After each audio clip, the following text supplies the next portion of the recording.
Hello, everyone. Thank you for coming in to Disability Pride Philadelphia. Today, I'm really excited because we are doing a virtual day of advocacy here on Facebook, on YouTube, and on Twitter. This morning, I'm really excited to introduce my guest, Theo Braddy, and he is a longtime disability advocate. He is a great mind. You are a great mind that is really inspirational to me, and really makes me think outside the box, makes me think in a bigger, different way. And he is also the owner of Theo Braddy Consulting. So here we are, Theo Braddy. Hi, how you doing? Good. Good. How are you? Good, good. Glad to be here. So I'm gonna kick this off and let you kind of say what you want. This is kind of that space, right? Yep, yep. Again, I thank you, Vicky, for inviting me here. You know, I already told you how much I love your work. And if it's okay, I have an opening statement that I want to clearly go through, and then we can sort of open this thing up and talk about whatever you want to talk about. Maybe some listeners can ask questions, and we can go from there. That sounds good? That sounds awesome. All right. When All you right. need me, I will come back on the screen. I'm going to give you and Rita Joe, who is our interpreter for the day, the screen so everybody can see us. Awesome. Awesome. Thank you. Thank you. All right. All right. Again, good morning, everybody. We are referring to this event as a call to action. I prefer to refer to it as a wake up call, right? A wake up call. I think I like that a little bit better because there's a few things we need to wake up to. A few things that we need to wake up to. Uh, First, and this is important, we have become too comfortable with a slightly better version of discrimination and oppression. But it's still discrimination and oppression. Let me say that again. We have become too comfortable with a slightly better version of discrimination and oppression, but it is still discrimination and oppression. It is a form of control. They are controlling us, and we are letting them. Now, big question, good question. Who are they? That's a good question. All right. The they is the elected and non-elected public officials, the CEOs, and the many other decision makers of policies and programs that people with diverse disabilities, as well as other marginalized groups, have that depend on all of these programs. Us. We must recognize what is happening. And guess what? Wake up. All right. Before we got too comfortable, we knew this. We really did. We came together when we was needed. Right? Remember when we had the youth and the zeal of Ed Roberts, the youth and the passion of Judah Human, the youth and vision of Wade Blank, all the energy and the wisdom of Justin Dart, and all the other great pioneers of yesterday years? Remember that? One thing they had that I don't see today is the different marginalized group came together when needed and they supported each other.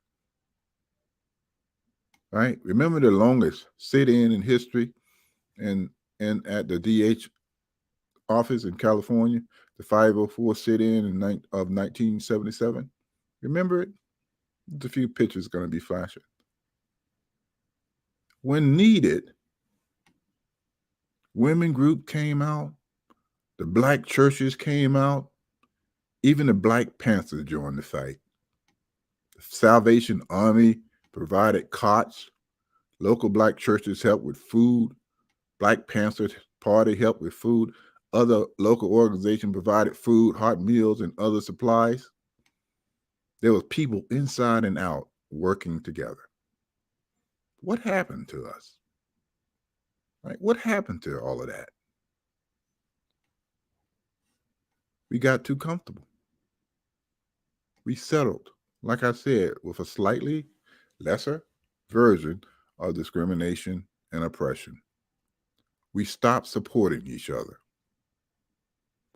All the different marginalized groups went their separate ways and did what the government and other people of power and influence have used for decades: divide and conquer. And they use funding to do it.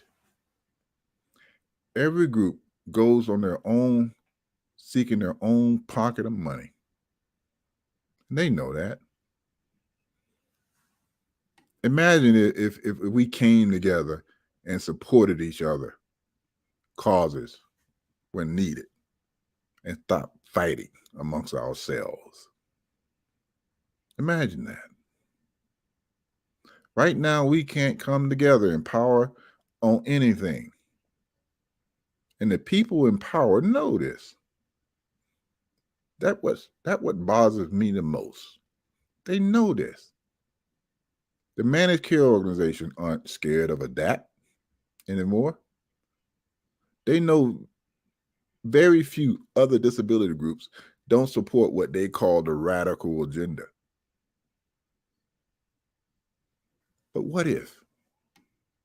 And this is the big what if. We start supporting each other. This is what it could be, right? Asian Americans supporting Black Americans. Black Americans supporting Asian Americans. They both know the thing of hatred and bigotry. Disability community supporting the LGBTQ plus community and the LGBT plus community supporting the disability community. Right? They both know the thing of stigma and being stereotyped. What if people with physical disabilities supported people with intellectual disabilities? They both know the thing of being institutionalized, right? Now, this is a bigger what if.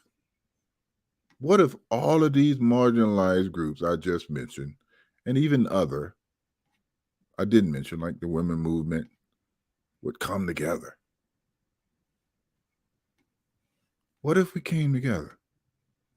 Would we be noticed? I have been at the Capitol many times speaking and sometimes listening. And one thing I always notice, that is how legislators just walk through that small crowd or larger crowd like a hot knife through butter, never stopping, never listening. Would they stop if thousands were in the room? How about if thousands showed up? Not even thousand, even hundreds showed up to a managed care meeting. Would they listen? Would the legislators stop walking and listen too? So this is the call to action. And with every call, there needs to be a response.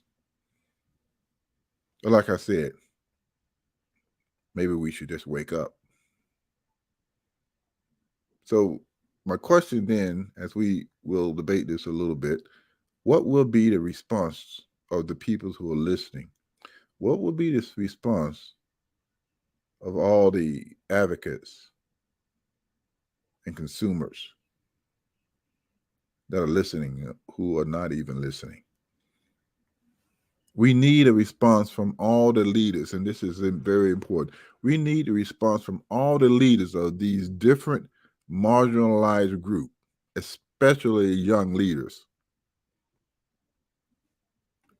That's the response that we need. We look back so that we know how to better move forward.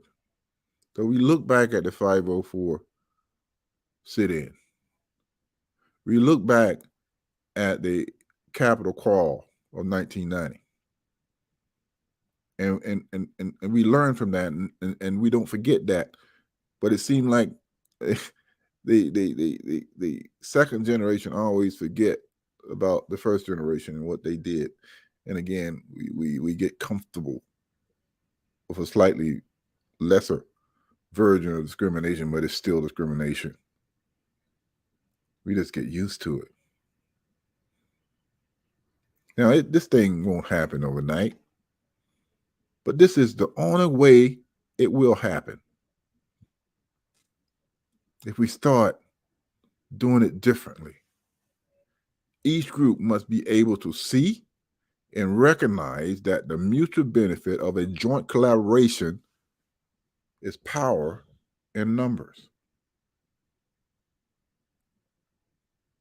The only glimpse that I saw of this happening was earlier this week when Vicky in the city of Philadelphia launched Pride Month, and I saw Latinos there, and I saw LBGQ community there, and I saw people with disabilities there. That was the only glimpse of what I saw of what we need to do,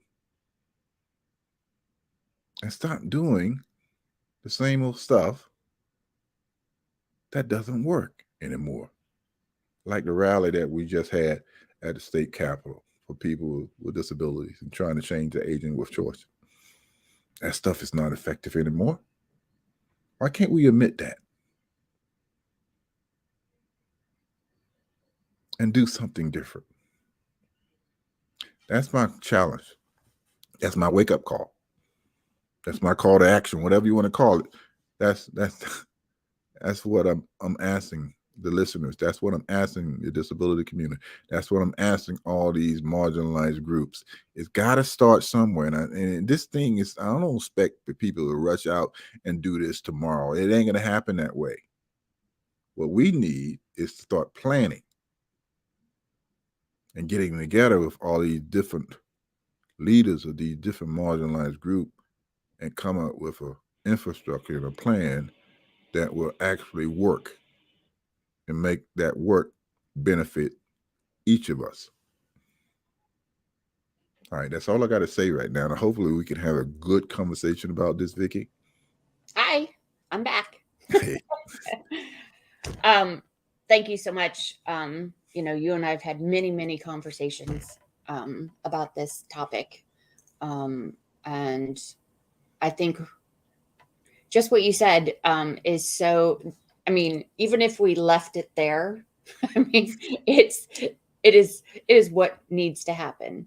I was so excited to be a part of the LGBTQ flag raising ceremony because of the fact that they were celebrating Pride through the communities. And they brought all of the communities that were celebrating Pride in June together on the same stage and talked about how we are really, we are all part of the same community and how we can support each other and be a part of each other's intersecting communities, because that is where we're at. Yeah. And I think that to me, it blew me away because I believe it was the first time that the city of Philadelphia, somebody actually got it. Yeah. The Philadelphia Commission on Disability, I've been talking to Amy, and she believes this as well, right? And it takes work. Yes. It really do. It takes work, and you got to be very intentional about it. But it can be done, right? Absolutely. And again, that's why I support what you're doing with disability pride, and because I know you see what I'm talking about here. And it's gonna take some work, and we need to meet with each other. All of these different marginalized groups, they got leaders, they got decision makers, right? And I think it's gonna start there, right? Having that conversation, right? And saying, we have these commonalities, right? And we can help each other. Absolutely. So when I call on you, you come. When you call on me, I'm gonna come, and we're gonna commit to that, right? Yes. And now obviously it's gonna take more work, more planning, right? But don't that sound Everything like does. it need to go that direction? Yes. I mean, that is, I think good work, um, good trouble, um, takes a group of folks, and it does take planning. And what the end goal is going to be needs to be very clear. That way, everybody is on the same page and we're all working together. Yeah, That's yeah. where I think that one of the things, the disconnect, I think, even in the disabilities community, is that we don't know how to come together. Mm. Hmm. Um, we are all a part of the disability community, but still we kind of segregate ourselves out into spaces that are more comfortable.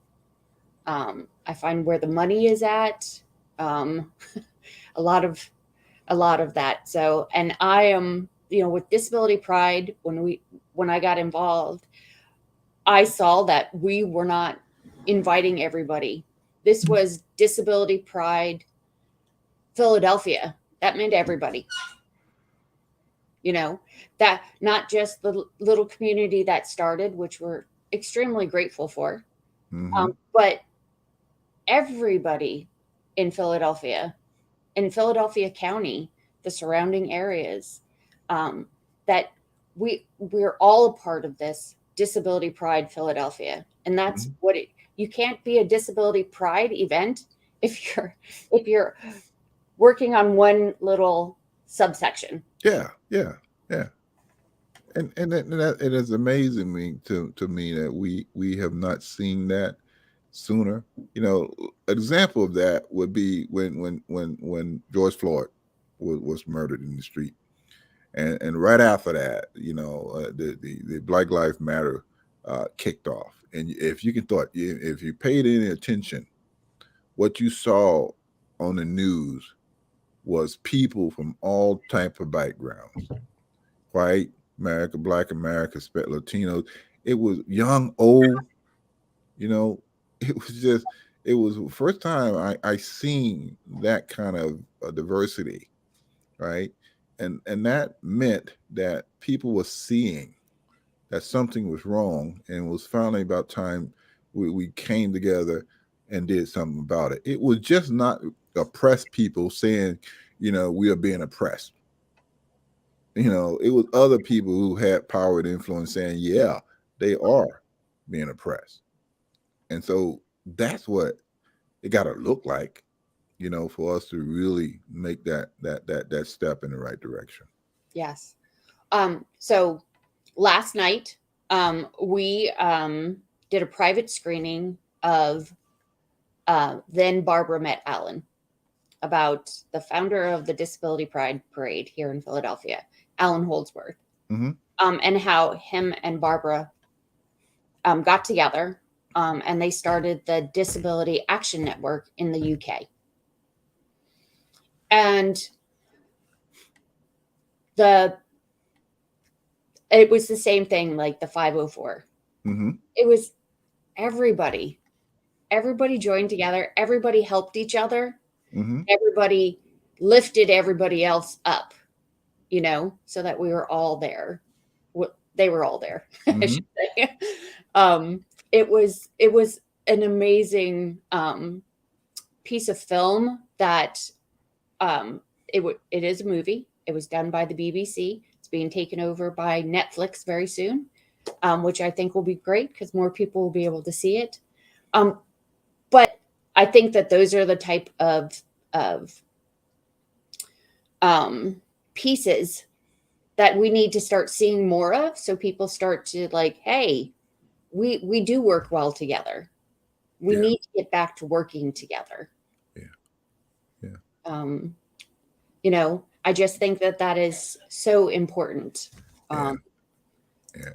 and I for disability, for me, um, we I feel like if you're proud of yourself, you're going to self advocate for yourself. And when you start advocating for yourself, you can't help but advocate for others. It just it's just what happens. Yeah. Yeah. You know. And then you're advocating for your community. And I think that my little piece of the pie, of bringing, that into it in our kind of way, Yeah. um, is a different way of bringing different folks together. Um, and I strive to make a difference in the things that we're doing. Oh, most definitely. It's something I always say. We're more alike than we are unalike, and so once we if I'm fighting for something that affect me, logically I'm fighting for something that affect others, right? And so that's why it's so important to come together collectively, right? And that's why it's so important for all of these marginalized groups to recognize that we can do it together, right? We just got to plan for it. We just got to organize. And this is why this is not going to happen overnight, you know.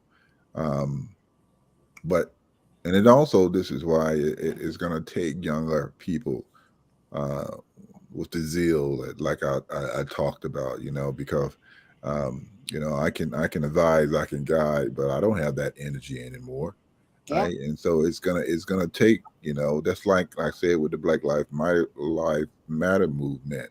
It's gonna take that young perspective that we saw in the street to take it to that next level, Yeah, uh, absolutely. right? I have a question from somebody in the audience, and I'm gonna pull it up on screen, and then we can talk about it. Mm-hmm. Um, Here we go. It's what type of influences can we make to help advocate for others?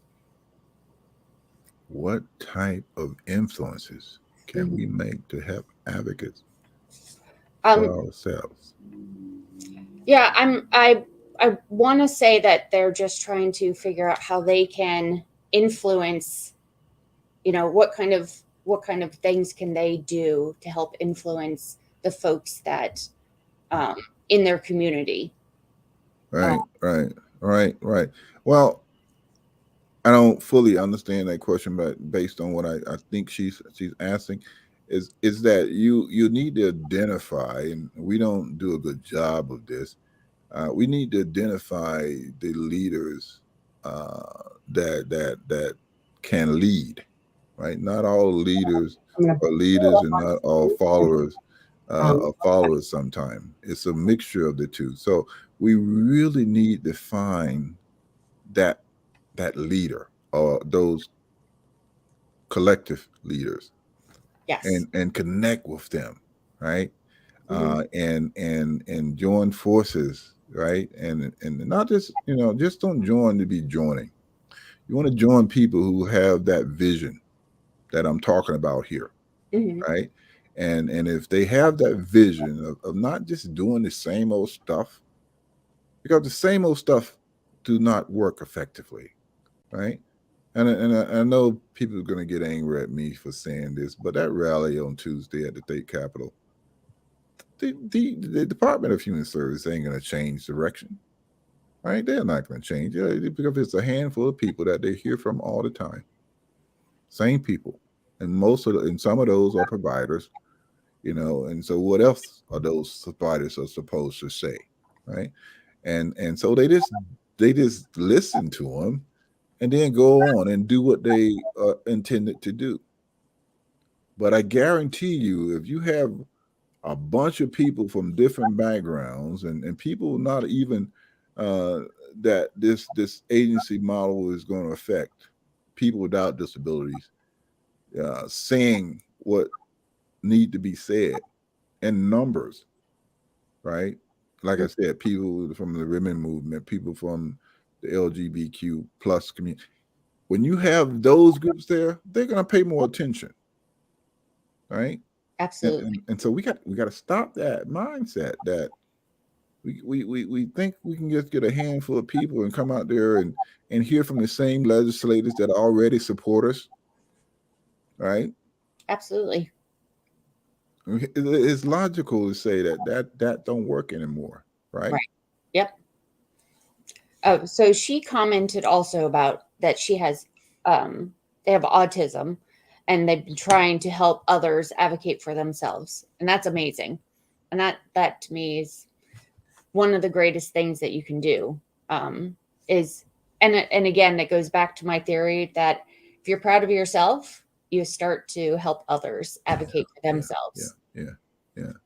We have done a poor job with collaborating people with autism and other intellectual. We have done a poor job. People with disabilities have done a poor job with that, Yes. and vice versa, right? And that is wrong, and because we all have the same discrimination and oppression. Right. We're same fighting the same battles, and so why we can't come together and again, I believe it's money, right? Because Always. people in autism believe we're going to take their money away, and the legislators, are going to take money away from autism and so forth. And so we ran around in these silos thinking that we got to do our own separate, legislation and own separate fighting, and that is wrong. We got to stop that. Absolutely. I've been on a, working to not only bring the disabilities community into, from all of the subsections, if that's what you want to call it. I hate that term, but I can't think of what else to say about it. But also, I tell people also, like, we need to get our seniors involved, because Mm-hmm. Whole different type of marginalized group, yes, and, um, and major numbers. yes, and we're all fighting for the same thing. Yeah, yeah, yeah, yeah, yeah. So Like that, Izzy, here's it. Now, I like what you said. If you're proud and you feel more empowered to advocate, mhm, right, right. And what did that song came from? James Brown. I'm black and I'm proud.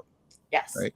He knew that, and the hmm, black community knew that. They had the thought believing that that proud of being a black American had that thing because so long they had been identified as subhuman and all the other ugly names. But and so there had to be an education to it that's why I like the proud yeah, parade, yeah, and so forth, and you yelling as loud as you can, I have a disability, I'm proud, yes, right, and whatever individual join that group, I'm mhm, proud.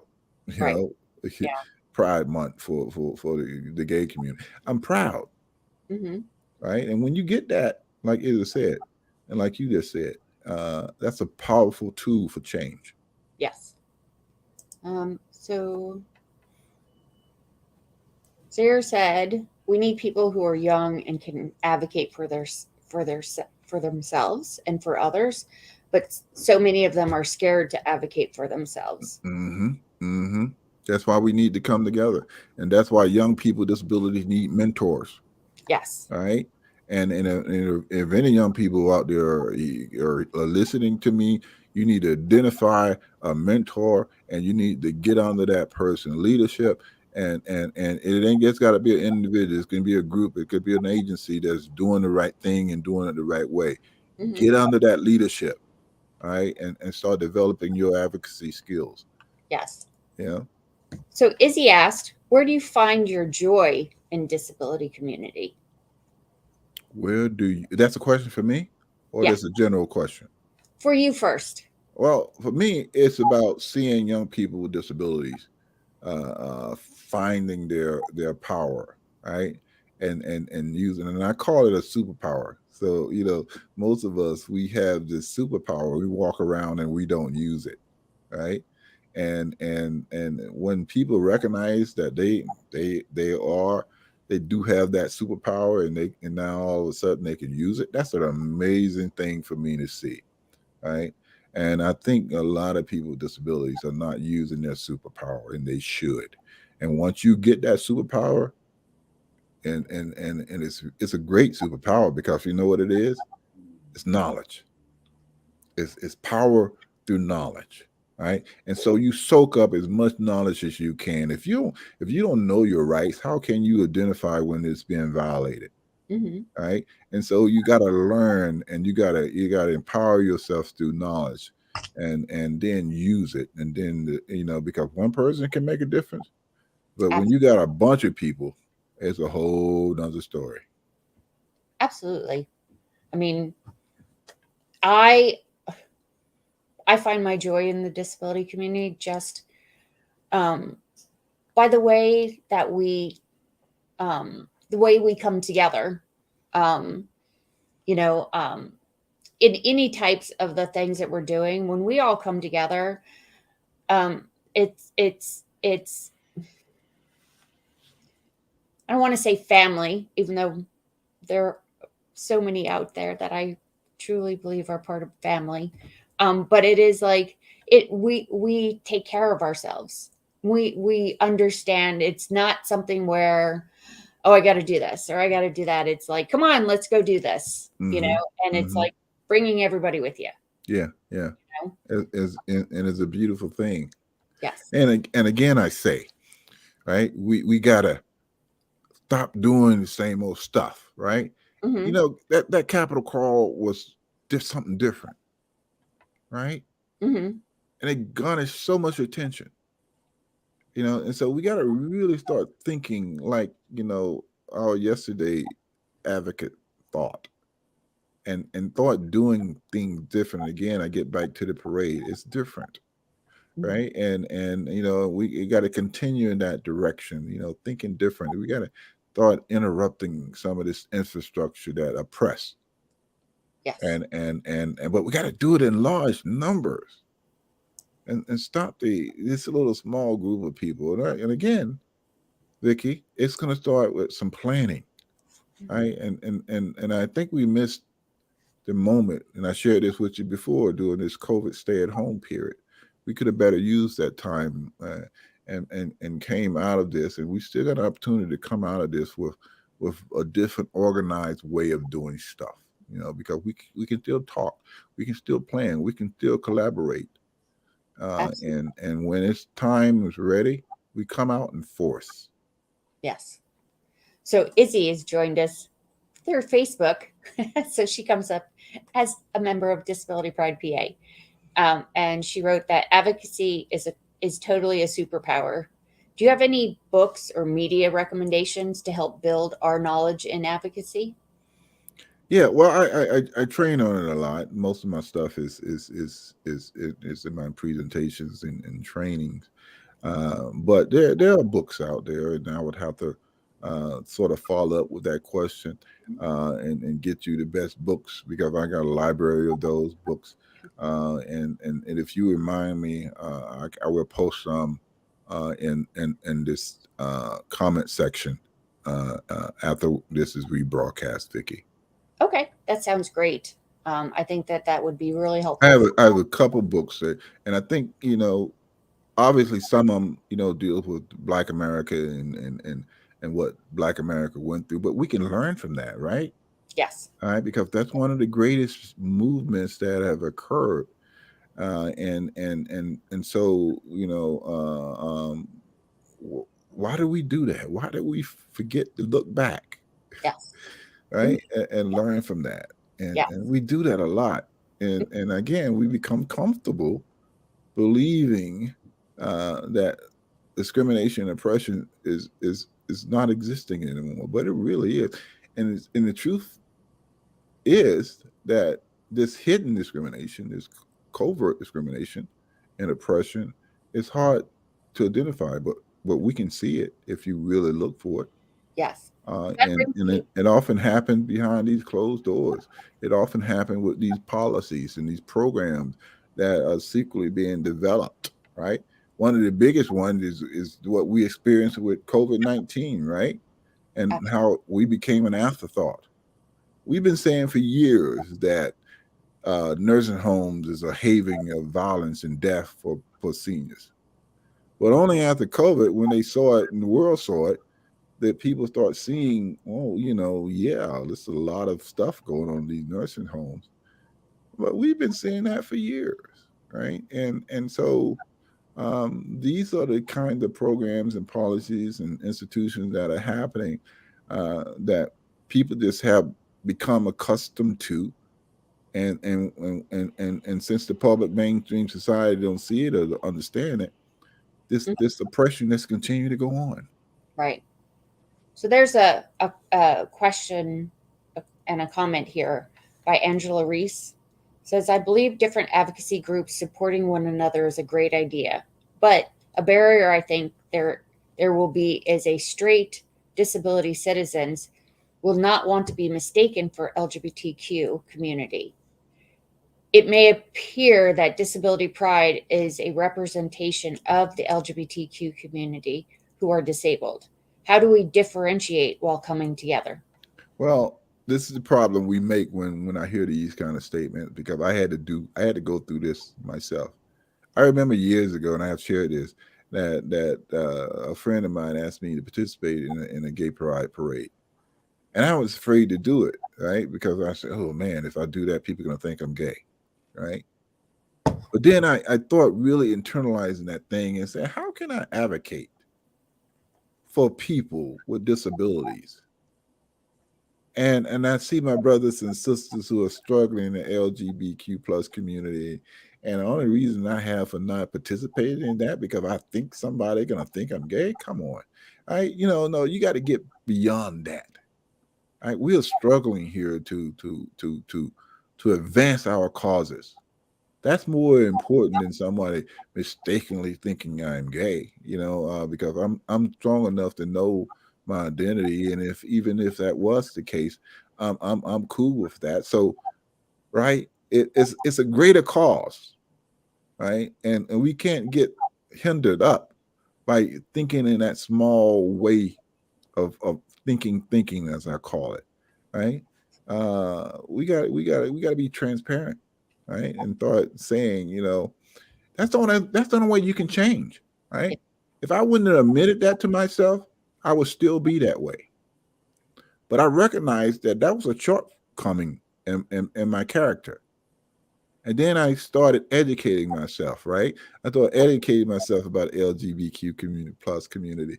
I started reading, and I started, learning things, and I started supporting that group in other ways, through monetary or just by being a member, right? And so I came out of that with a different kind of respect and pride. And now I don't, and so first, admit to yourself that that's a hindrance in thinking that way, and then be intentional to change, because we all want to grow. Yes. I am a proud disabled queer woman, and I, you know, I I don't quite understand. I understand the. Here's my thing: is that pride is a feeling. So pride isn't owned by somebody. I think that there are images of pride that can be made to be one marginalized or not. I have a huge issue with it, because pride is a feeling. It's how you it's not a thing, Mm-hmm. and it's not disability pride. It's not ours, or it's not LGBTQ pride. It's not Black pride. It's how you feel about yourself and how you feel about your community. Mm-hmm. And I think if people started thinking about it that way, um, and if we started to come together and be allies, um, I was at Pride this weekend, um, and it was an amazing here in Philadelphia. The new Philadelphia Pride Collective was super intentional, which I was an amazing change also, Mm-hmm. where they took lots of time, energy, reaching out to all of the communities saying, hey, this is what we want to do. How can we make it better? And how can we make sure that you feel like you want to join the party? Right. Um, That you're welcome. Yes. yes. You Yeah. know, that I want to be I want to be a parade goer. I want to, and feel like you can be and be a part of that.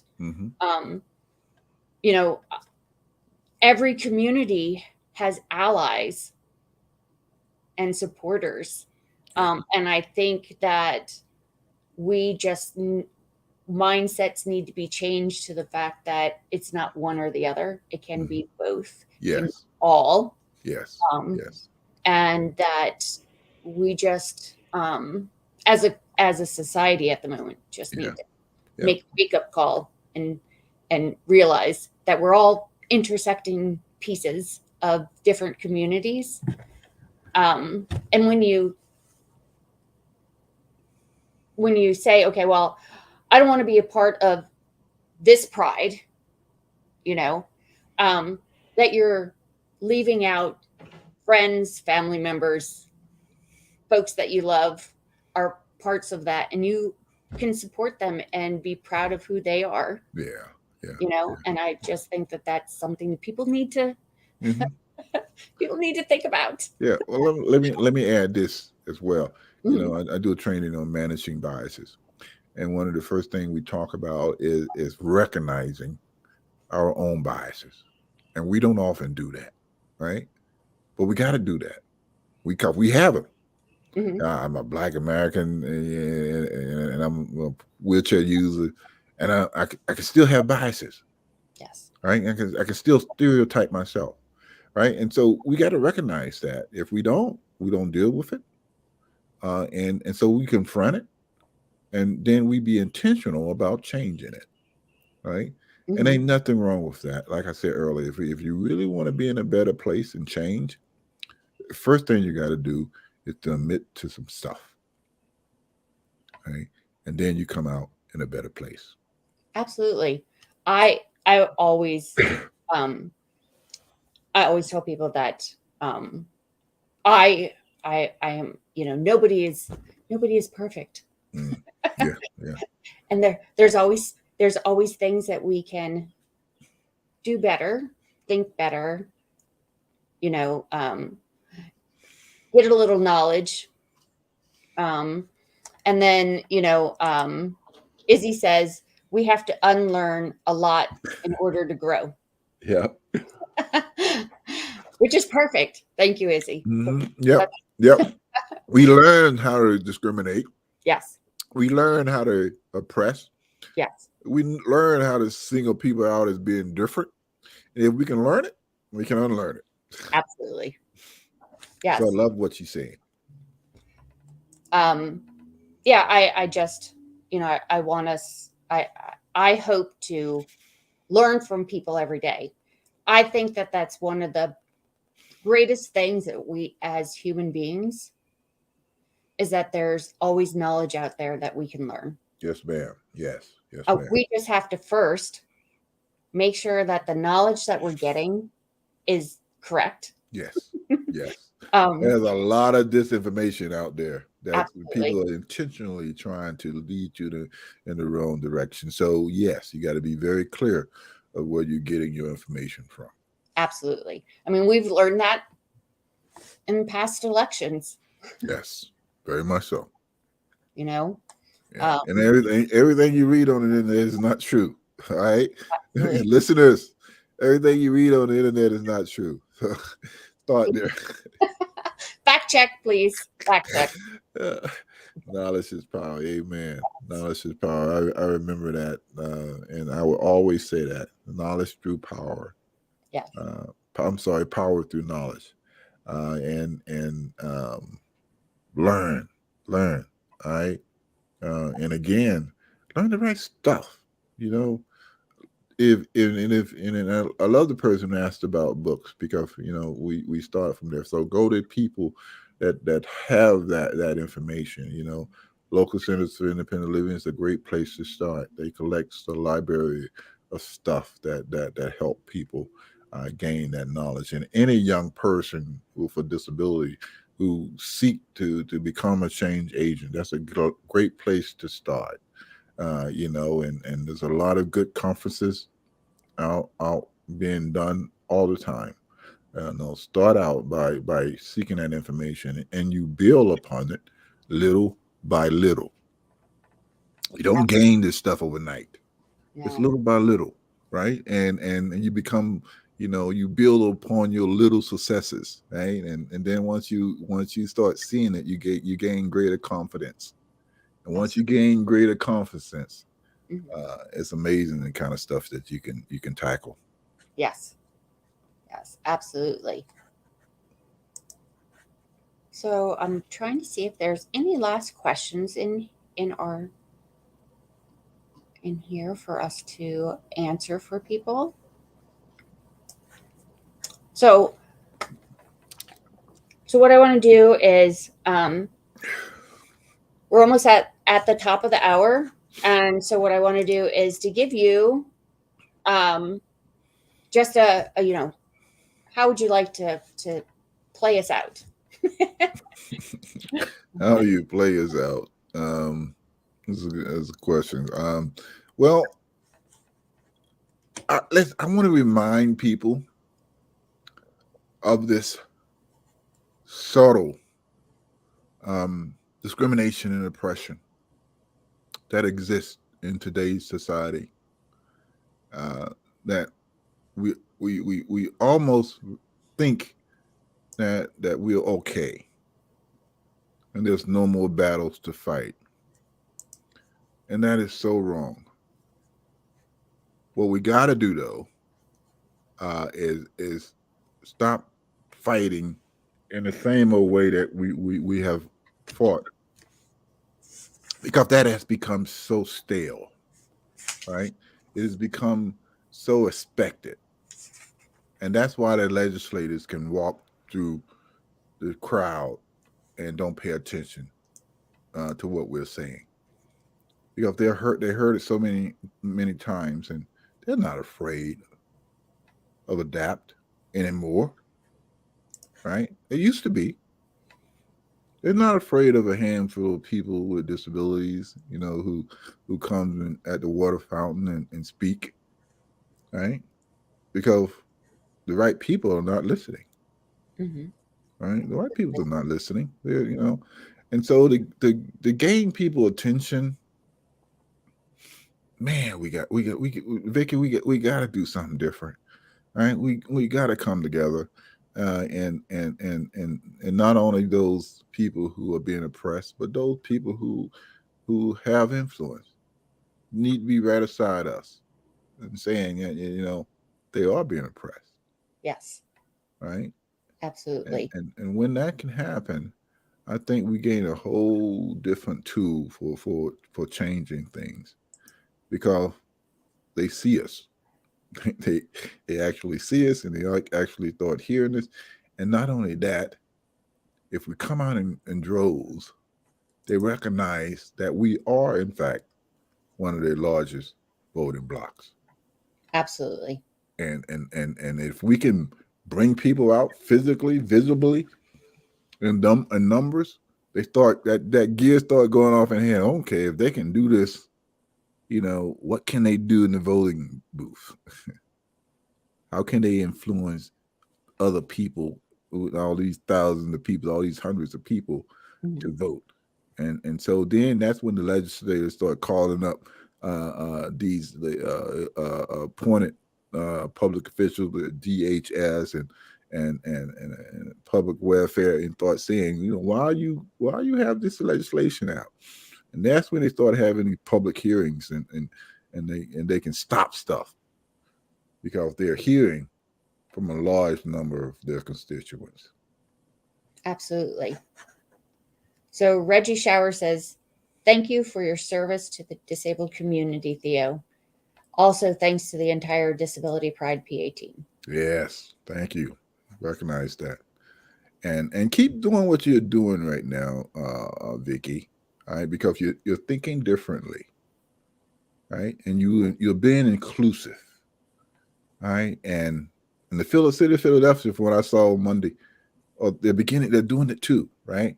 Yes. They're including people, Mm-hmm. right? And that's a wonderful thing, and we don't do enough of that. Absolutely. Well, thank you so much for being here today and having this, you and I've had these conversations, but thank you for doing this live with us. I think it is a wake up call. Yes. It is also my call to action to get people to start thinking differently. Thinking differently and thought meeting. Yes. And planning. Yes. Yes, absolutely. So everybody, thank you for joining us today. Thank you to Theo Braddy. You will see, you can get in touch with him at theobraddyconsulting.com and have more and better conversations with him. Thank you to Rita Joe for yes, thank you for us today.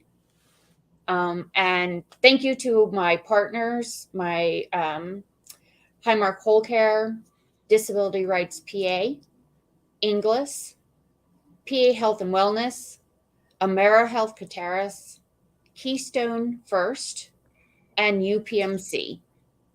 Thank you all. We'll see you at noon. We're going to talk to the Philadelphia Commission on Human Relations. Thank you. Have a good night. Yep. Or have a good Bye-bye. night. Bye-bye now. Bye-bye.